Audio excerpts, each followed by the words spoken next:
The DOJ now trying to pressure war coverage at Murdoch's Wall Street Journal. That's, of course, Fox News' sister outlet.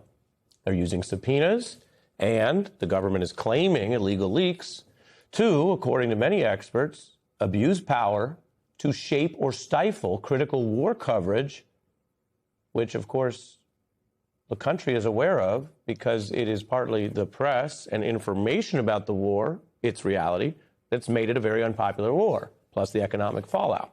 And I have more on that part of the story later tonight. It is a problem for Trump and the midterms. But this story is one where journalists must actually also kind of weigh how we, in this case, our colleagues at the Journal, peers, competitors, whatever you call it, but how journalists report on something that Trump has done more than any other administration since Nixon.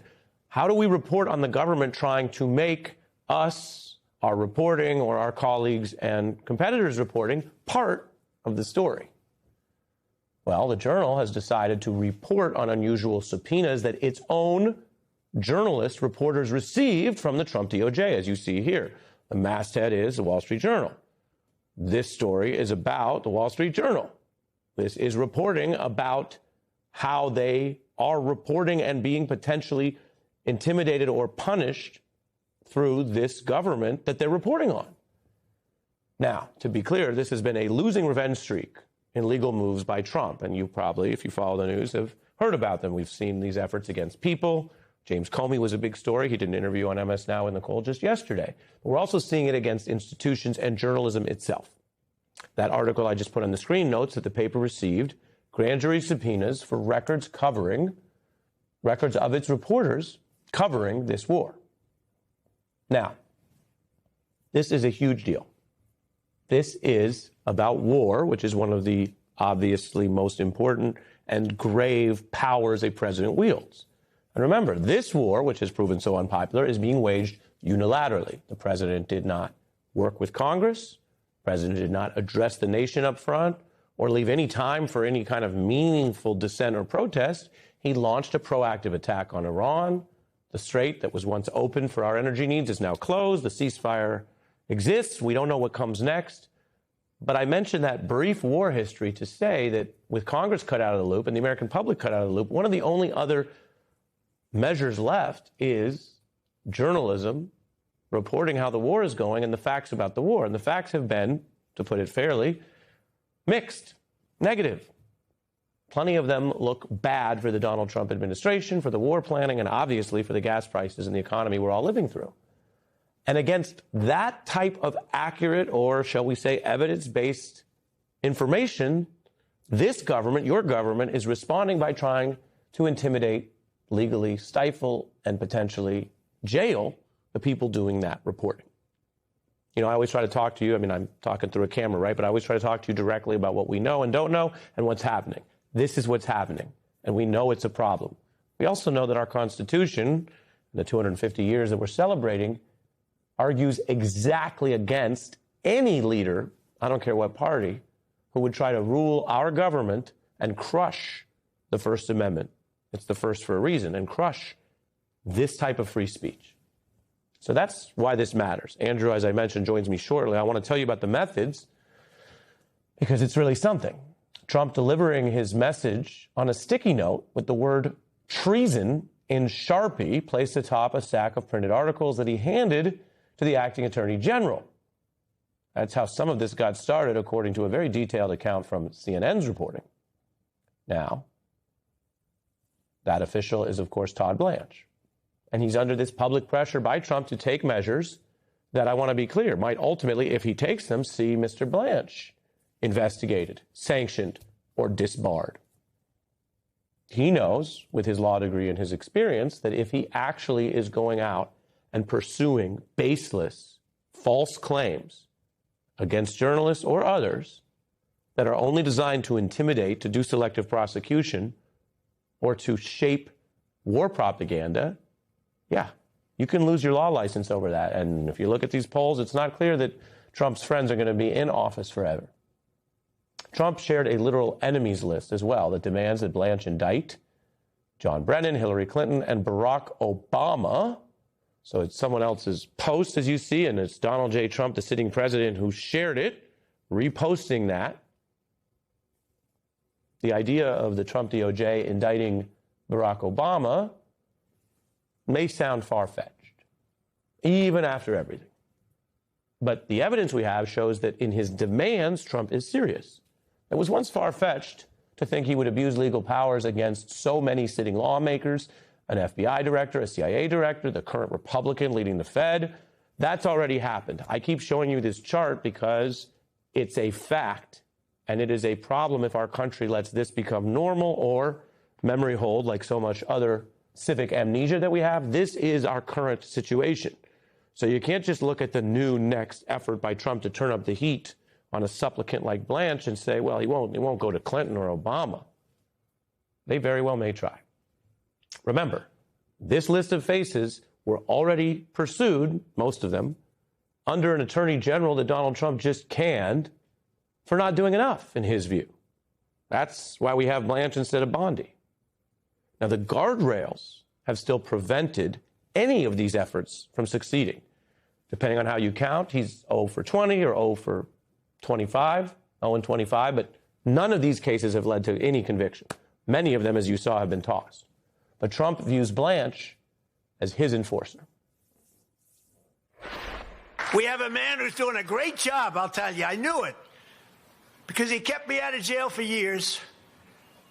Acting Attorney General Todd Blanche. I said the other day that some of that stuff should be looked into. They said, weaponization, he's a terrible human being, weaponization, right, Cash?